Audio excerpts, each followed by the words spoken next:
చౌటుపల్లో కేటీఆర్ మాట్లాడుతున్నారు. ఇప్పుడు ఆ లైవ్ చూద్దాం. మేనిఫెస్టోలోనేమో 2183 ప్లస్ 500. మరి నిన్న ప్రభుత్వం బయటకు వచ్చి ఏం చెప్తున్నది? బోనస్ అనేది సన్నవడ్లు పండించే రైతులకే ఇస్తాం, దొడ్డు వడ్లు పండించే వాళ్ళకి ఇయ్యం.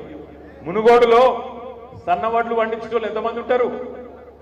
ఓ 10% ఉంటారా? 90% మంది పండించే 90-95% పండించే దొడ్డు వడ్లే కదా. మరి ఇది మోసం కాదా? రుణమాఫీ చేయలేదు, రైతు భరోసా దిక్కు లేదు, కింటాల్కు 500 బోనస్ బోగస్ అయిపోయింది, రైతు కూలీల ముచ్చట లేదు, కౌలు రైతులు కనీసం గుర్తుకు కూడా వస్తలేరు. అందుకేనా మరి రైతు బిడ్డలందరం కలిసి మళ్ళీ గుద్దుదామా కాంగ్రెస్ కు? మొన్న గుద్దినట్టు మళ్ళీ గుద్దుదామా వద్దా? మీకు ఒక్క ముచ్చట చెప్పాలి. ఈ ఉప ఎన్నికతో, ఎమ్మెల్సీ ఉప ఎన్నికతో కాంగ్రెస్ ప్రభుత్వం ఏమీ కూలిపోదు. మీరు ఓటేయకపోతే కాంగ్రెస్ పార్టీ పడిపోదు.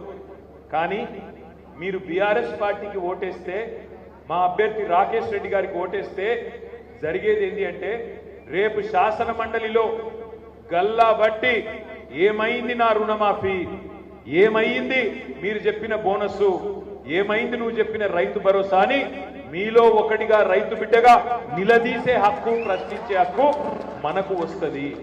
ఈ ఒక్క ఉప ఎన్నికతో కాంగ్రెస్కి ఏం ఫరక్ పడదు.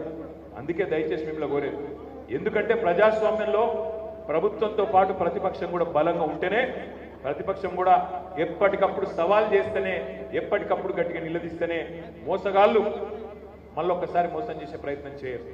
పెద్దలు చెప్తారు, ఒకసారి ఎవడన్నా మనల్ని మోసం చేస్తే, మొదటిసారి ఎవరన్నా మనల్ని మోసం చేస్తే అది మోసం చేసిన వాడు తప్పైతుంది. కానీ రెండవసారి కూడా అదే వ్యక్తి చేతిలో మనం మోసపోతే, మళ్ళీ నమ్మితే ఈసారి తప్పు మనదైతుంది. అసెంబ్లీ ఎన్నికలకు ముందు మోసం జరిగింది మీకు తెలుసు. పార్లమెంట్ ఎన్నికలకు ముందు కూడా మళ్ళీ రేవంత్ రెడ్డి గారు వచ్చి ఇదే భువనగిరి పార్లమెంట్ లో యాదగిరి లక్ష్మీ నరసింహస్వామి మీద ఒట్టు, నేను మళ్ళా రుణమాఫీ చేస్తా అని చెప్పి డైలాగులు కొట్టిండు, అవతల పడ్డాడు. సరే జరుగుతుందా జరగదా మీరే చూస్తారు, మీకే అర్థమవుతుంది, నేను దాని గురించి చెప్పను. కానీ మోసం జరిగింది అని అర్థమైంది.